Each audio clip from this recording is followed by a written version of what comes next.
Setelah membuat kalajengking naga racun langit terluka parah dengan teratai api 3 warna dan dibunuh oleh boneka setan langit dengan tinjunya.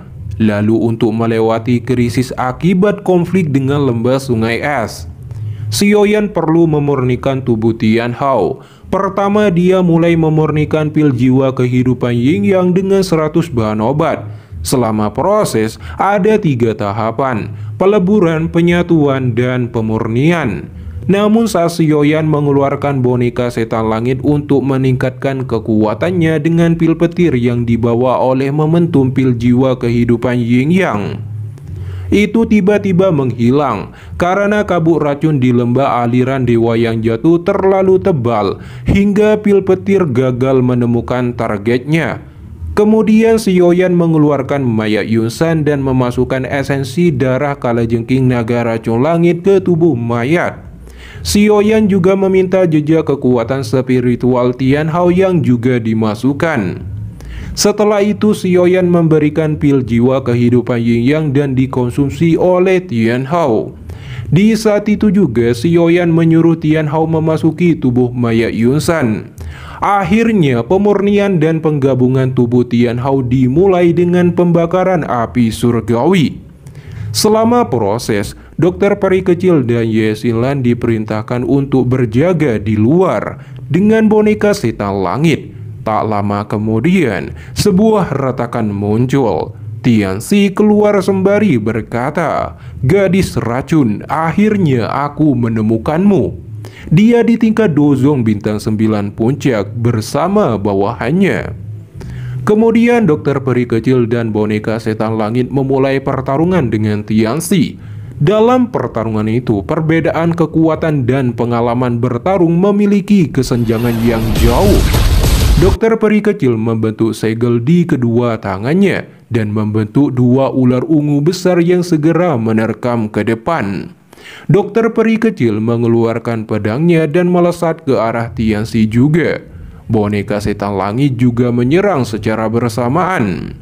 Sekarang 3 kekuatan menyerang di waktu yang sama. Namun, Tianxi membuka domain es, sehingga 3 serangan kolaborasi ini dibekukan dan Tianxi menyerang balik dengan kuat. Meski demikian, boneka setan langit terus menyerang menggunakan tinju dan melemparkan shuriken. Namun semua serangan itu dengan mudah diblokir dan dihindari oleh Tianxi. Di waktu yang sama, dokter peri kecil juga ikut menyerang dan mencoba menebas tubuh Tianxi, tapi dengan mudah dihindari juga. Boneka setan langit muncul di belakang Tianxi dan melancarkan serangan tinjunya, tapi tidak dapat mengenainya. Tianxi menyerang balik dan boneka setan langit terlempar keras ke dinding batu. Setelah itu Tianxi membentuk tangan es dan menyerang dokter peri kecil. Dokter peri kecil segera membentuk perisai Daoqi untuk menahannya. Tapi perbedaan kekuatan terlalu besar menyebabkan perisai Daoqi hancur dan dokter peri kecil terluka sampai terhempaskan ke pintu gua.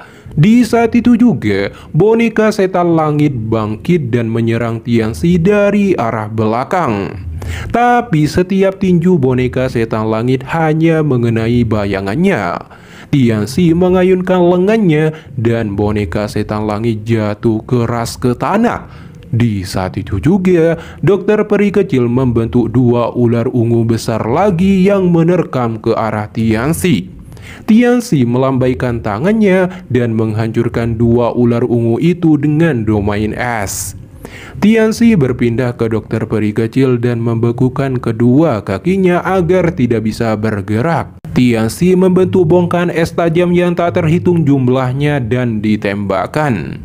Dokter peri kecil langsung mengalirkan semua kekuatan Daoqi-nya dan membentuk sebuah perisai Daoqi. Tapi karena perbedaan kekuatan terlalu besar dan serangan yang beruntun, perisai Daoqi hancur berkeping-keping hingga dokter peri kecil terluka lagi.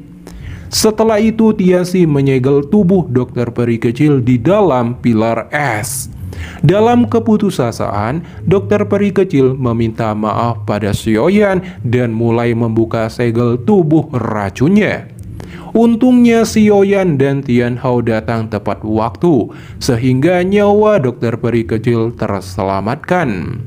Tianxi yang melihat kemunculan mereka berdua, terutama Tian Hao yang sekarang adalah Daozun. Tianxi mencoba bernegosiasi, tapi Tian Hao memandang rendah lembah sungai es. Dikarenakan Tianxi berpikir Tian Hao baru saja menerobos, jadi dia dan bawahannya segera membentuk formasi mendalam misterius naga kuat. Tianxi dan bawahannya mengorbankan esensi darah mereka dan memanggil naga es raksasa dan menerkam ke arahnya. Tian Hao melambaikan tangannya dan sebuah garis-garis kehampaan menghancurkan naga es itu. Tianxi dan bawahannya juga menerima serangan balik. Dalam situasi terluka dan perbedaan kekuatan terlampau besar, Tianxi dan bawahannya segera melarikan diri melalui lorong tata ruang. Namun Tian Hao mencoba menghalangi mereka. Dalam keputusasaan, Tianxi menggunakan 3 bawahannya untuk memblokir serangan yang dilancarkan oleh Tian Hao, dan dia akhirnya selamat sendiri dengan meninggalkan ancaman bahwa lembah sungai es tidak akan melepaskan Xiaoyan dan yang lainnya. Kemudian Xiaoyan dan yang lainnya pergi ke keluarga Ye untuk meminjam altar kuno api matahari dan menyelesaikan tubuh racun dokter peri kecil secepat mungkin agar bisa dikendalikan.